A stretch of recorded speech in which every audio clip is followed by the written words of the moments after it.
Salve, salve, gente boa! Eu sou o professor Euclides, essa é a Escola Teófilos. Bem-vindos ao nosso canal. Você que está chegando agora, não deixe de se inscrever, deixar seu gostei, para que a gente possa saber o nível de abrangência do nosso canal. Muito obrigado por você que está nos recebendo em sua casa. De maneira especial, meu grande agradecimento a todos os nossos colaboradores do canal. Você que, de maneira voluntária, faz a sua contribuição com o nosso canal aqui, junto com o comentário onde existe o material, também existe a nossa chave Pix para a colaboração do nosso canal. Bom, gente boa, vamos nessa 15ª lição, no estudo do Êxodo, vamos tratar a questão da Páscoa da Libertação, que é a temática que está em Êxodo 12, 13. Então, essa temática que nós encontramos dentro destes dois capítulos, ele requer para nós uma certa preparação para ler. É o tema deste vídeo. Então, na sequência, nós vamos fazer a leitura passo a passo do capítulo 12 e 13, que vão tratar a Páscoa da Libertação. Então nós vimos toda aquela caminhada, nós vimos o faraó, as disputas, e deixamos a última parte que é a saída propriamente, a passagem, a saída do mar, do Egito, a passagem pelo deserto e a caminhada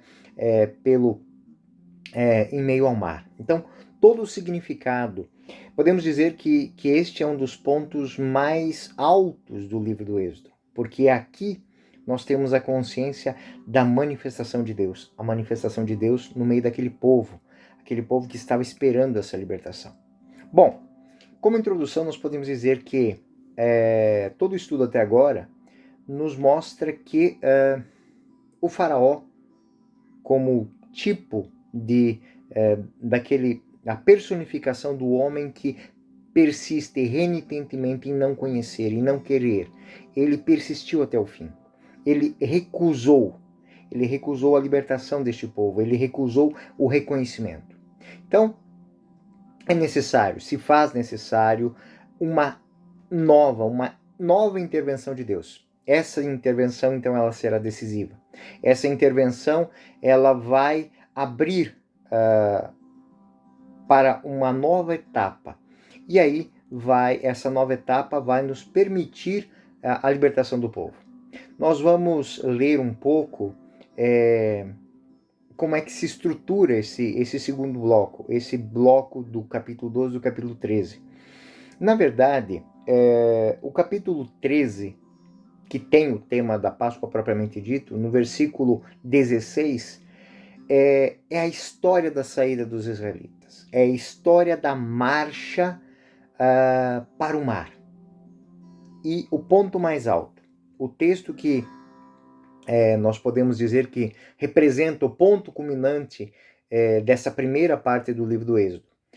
Vários acontecimentos, não sei se recordam das últimas aulas, várias cenas que nós já examinamos até agora, elas foram quase que uma preparação, é como uma história que é contada e ela vem para o ato, o grande finale. Né? Então nós estamos no ponto mais alto, nesse topo. A partir de agora, o cenário ele vai ter uma mudança drástica. Nós vamos deixar o Egito e uma nova história vai começar. Do ponto de vista do conteúdo, também podemos entender que algumas questões do ponto de vista do aspecto literário da própria obra também vão mudar. A estrutura de como essa história passa a ser contada, passa a ser escrita. O livro do Êxodo, na verdade, ele se estrutura em torno de alguns temas que têm a centralidade em textos legislativos. Basicamente, podemos dizer que o primeiro bloco ele é representado pelo capítulos 12 e 13, que é dedicado à Páscoa, que é uma temática, digamos assim, legislativa, a legislação sobre a Páscoa. A segunda parte, que é o capítulo 19 e 24, vai focar no evento do Sinai, que é o momento em que Deus dá as regras, Deus dá a lei. E, finalmente, o último grande centro do Êxodo, a partir do capítulo 12, é o capítulo 34, que é a entrega, a renovação da aliança. Esses 3 pontos, Podemos dizer que são os vértices, as colunas que vão dar um conjunto à história do livro do Êxodo.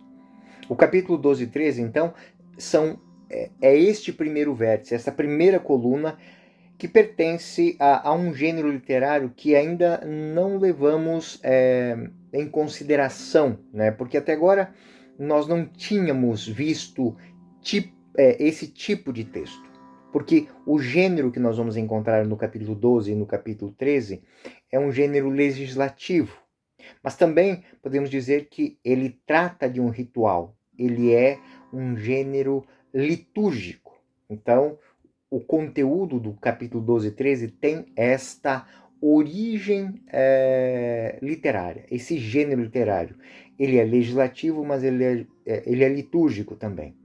Ou seja, se olharmos na origem, a fonte, nós vamos perceber que são autênticas rúbricas, ou seja, são anotações litúrgicas, normas, regras, práticas para a celebração de um rito. Que rito é esse?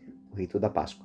Então, esse bloco literário do capítulo 12 e 13, no livro do Êxodo, constitui uma unidade bem coesa do ponto de vista editorial. Isto é, ela não nasceu originalmente como os outros textos que lemos até agora, que um pouco javista, um pouco eloísta, um pouco prisercódico, sacerdotal. Essa não.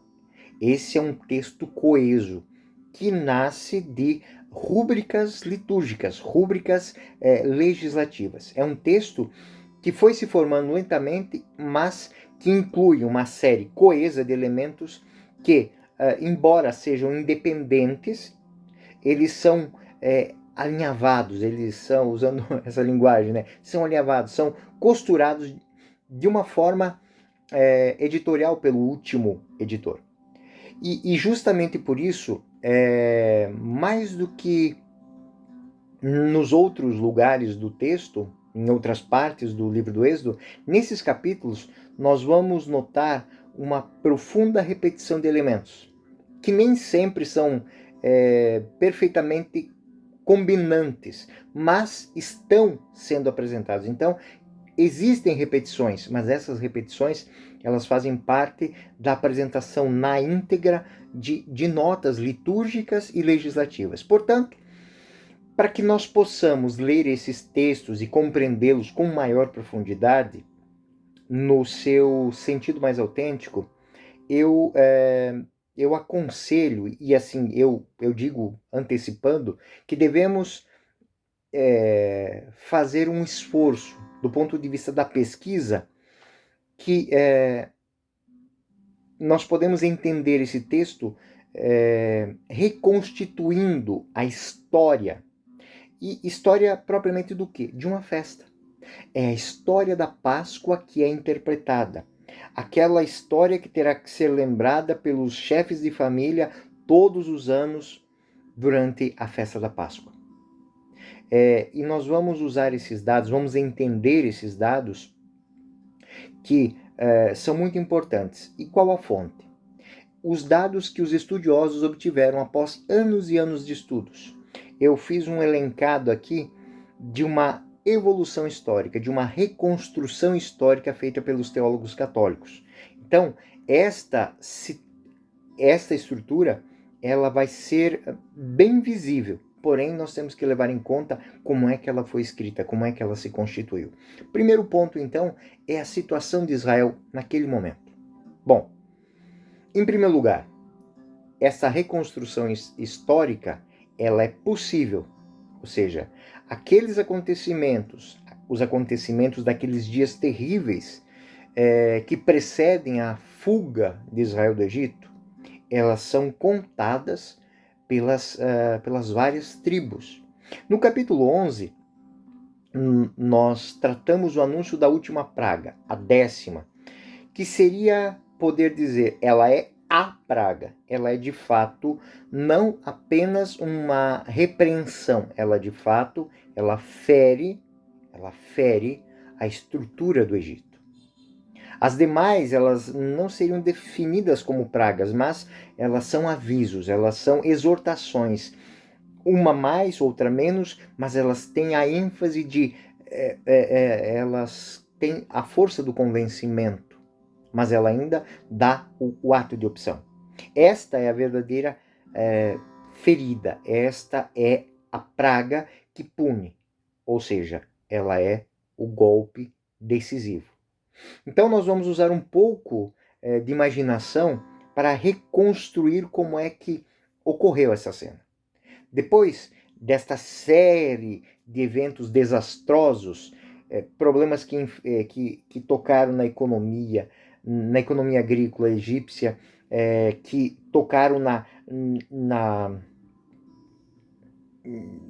no ego dos egípcios, né? E isso tudo tem que ser lido do ponto de vista, com o olhar de um grupo de judeus que estava sendo oprimidos. Ou seja, estes homens e essas mulheres oprimidos por este governo, né, eles estão buscando os sinais do seu Deus. Eles estão buscando uma fortaleza que os anime a se manifestar e a se impor e se opor a este poder do faraó, esse poder opressor faraônico. Então, um elemento de doença ou peste também deve ser tomado em conta. É algo inexplicável. Ou seja, a praga, literalmente, que é a praga dos primogênitos, é um elemento que não pode ser reconstruído historicamente. Ou seja, sendo a intervenção de Deus, não podemos trazê-lo perfeitamente dentro dos nossos esquemas de raciocínio. Nós poderíamos explicá-lo talvez de uma forma que repercutiria em reduzir o que aconteceu. Como uma praga que fez muitas vítimas, até o primogênito do faraó morreu. O Egito, ele se colocou nessa situação. Agora está chocado. Esse grupo de oprimidos, ele está diante de uma cena em que o seu algoz está aniquilado, ele está de joelhos, ele perdeu a noção, ele não sabe o que fazer agora. Então, o povo de Israel vê neste momento a oportunidade. E eles aproveitam essa situação, a situação em que tudo caiu.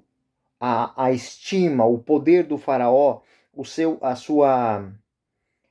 poder de convencimento dos seus iguais, dos seus governados, dos seus conterrâneos.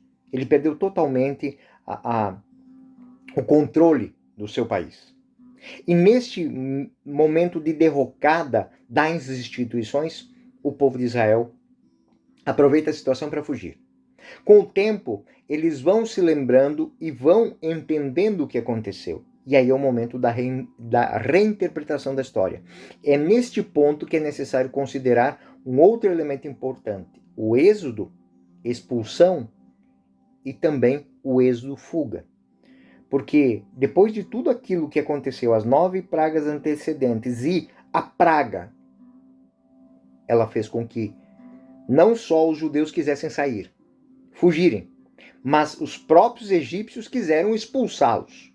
Então, lendo atentamente todos esses textos, os estudiosos perceberam que as tradições, elas se dividiam. Elas são divididas em pelo menos 2 grandes partes, uma categorizada e caracterizada pela fuga, a outra caracterizada pela expulsão dos judeus do Egito. Falamos, portanto, de 2 tradições, a tradição do êxodo fuga e a tradição do êxodo expulsão. Então, muito provavelmente, não são 2 interpretações do mesmo evento, mas na verdade são 2 fatos diferentes, vividos por 2 grupos diferentes. Ou seja, 2 grupos de israelitas, aqueles que foram expulsos e aqueles que fugiram. E imaginem como é que é a situação. Quem foge? Quem não tem nada a perder? Quem é expulso? Quem tem alguma coisa e é colocado para fora. Quem não tinha até muita intenção de fugir, porque já tinha uma vida, embora estivessem sofrendo, estivessem sendo oprimidos, fossem cidadãos de segunda classe, mas tinham as suas benesses, né? Então, de maneira especial, talvez aqueles que eram os líderes, ou seja, aqueles que eram os capatazes, eles não queriam sair daquela situação, mas agora eles são expulsos. Então, isso explica as duas vertentes. Aqueles que não tinham nada, eram escravos, fugiram. É a nossa vez, vamos embora daqui. E aqueles que tinham alguma coisa, quando os egípcios sofrem com o peso da praga, eles são expulsos. Eles não querem que nenhum judeu fique no Egito. Então são duas maneiras diferentes de contar a mesma história, porque existem maneiras diferentes de interpretar. Aqueles que não têm nada, fogem, porque não têm nada a perder. Aqueles que têm alguma a perder são expulsos, porque o Egito percebeu que a presença deles lhe causou uma ferida. E nesse momento, uma ferida inexorável, ou seja, é irrecuperável. Perderam uma geração. Então, mesmo quando tentamos reconstruir o caminho seguido, historiadores e geógrafos têm grandes problemas pelos dados do texto, que parecem que vão para o norte e outros vão para o sul. Muito provavelmente, os dados antigos, eles se sobrepuseram e em alguns momentos até se entrelaçaram, quando a história foi escrita muitos séculos depois. As várias memórias foram preservadas, sem que existisse a necessidade nem a intenção, a pretensão de reconstruir um itinerário. Ou seja, nós não estamos falando aqui de um diário de bordo. Não. Não é alguém fazendo um passeio que está, hoje nós fomos em tal lugar, hoje nós vimos isso, hoje nós fizemos isso. Não, não é isso. É a memória de um povo que é contada. Talvez muito tempo depois, muitos dados não se coadunavam. Parece, portanto, que esse grupo de israelitas, que foi expulso por volta do ano de 1400, tomaram tranquilamente a estrada costeira que liga o Egito ao resto do Oriente. Sabemos também que, por fontes históricas, que todo o território de Canaã permaneceu sob o controle dos egípcios pelo menos até o ano 1000. E assim, revoltas contínuas, mas elas são continuamente domesticadas e apaziguadas dentro do território egípcio. Não há, de fato, fronteiras ao longo do mar ou na península do Sinai. Não havia fronteiras para atravessar, para se encontrar em outro estado. Então, escapar ao longo do mar Mediterrâneo, ao longo da estrada costeira, chamada o Caminho dos Filisteus, seria impossível, porque há muitas fortalezas que são habitadas pelos filisteus. Mas esse grupo que é enviado, que sai do Egito, é um grupo de refugiados. Né? Eles são um grupo de indesejados. Né? Eles não estão apenas procurando trabalho, comida, mas eles não têm nada para dar, eles não têm nada de perigoso para que alguém possa vir e lhe roubar. A situação dessas pessoas é totalmente diferente daqueles que se preparam para fazer uma viagem. Eles saíram com o que eles tinham. O próprio Estado egípcio organiza essa expulsão. É aquilo que podemos dizer assim, é uma repatriação forçada. Esses refugiados, eles podem tomar uma estrada principal com segurança, porque os soldados das fortalezas egípcias, elas vão até mesmo ajudar, porque eles querem que esse povo vá embora. Então, são ajudados a partir. E aí, nós temos isso. Aqueles que fugiram por um lugar que não tinha fronteiras. Aqueles que foram expulsos assim, abriram a porta e disseram assim, vão, é por aqui, saiam da nossa terra. E eles se lembram de terem deixado o Egito, de terem recuperado a liberdade somente no deserto. Mas não se lembram dessas intervenções prodigiosas em seu favor. Por quê? Porque fazem parte de um outro grupo. Não do grupo que fugiu, mas do grupo que foi expulso. Então, o êxodo da expulsão. Em vez disso, a situação histórica e social não existe nenhum desejo de permitir que os trabalhadores estrangeiros saiam. Ou seja, essa expulsão, a única maneira de recuperar a liberdade é escapar das mãos dos opressores. Assim, esses supervisores, eles percebem que os trabalhadores não estão mais no local de trabalho. E é lógico que decidam persegui-los, bloqueá-los, trazê-los de volta. E é claro que esses fugitivos não podem tomar o caminho batido, controlado pelos guardas egípcios. Então eles fogem por outro caminho. Eles têm que se lançar no deserto, né? Eles têm que tomar a estrada mais inacessível. Eles precisam, essencialmente, tomar as rédeas. Eles devem tomar o seu caminho. Esse é o êxodo da fuga. Então nós temos o êxodo da expulsão, que é daqueles que tinham um ofício, tinham funções e são expulsos. Então o caminho de vocês é esse aqui. Tomem, saiam da nossa terra. E o êxodo da fuga é aqueles que estão deixando porque não tem nada e vão fugir pelo caminho que lhes vai causar menos sofrimento. Muito provavelmente, o grupo liderado por Moisés foi o protagonista desse êxodo da fuga. Por isso que todo o contexto, o enredo. De repente, eles deixaram o Egito e aproveitaram este momento de blackout no país. Ou seja, está todo mundo atormentado, está todo mundo perdido, são filhos, esse cataclisma que se abateu sobre aquela cidade, e eles aproveitam essa oportunidade favorável causada pela praga, que massacrou até mesmo dentro da casa do faraó, dentro das lideranças do faraó, por ocasião dessa fuga que foi representada pela a liberdade, e coincide com um festival que ocorre entre os egípcios, né? É o Festival da Primavera, que é muito comum entre os grupos semitas. E esta festa está ligada às tradições israelitas, que já costumavam celebrar no passado. Então, esse é o enredo desta saída. O fato motivante, tanto do êxodo, da fuga, quanto do êxodo, expulsão, é um só.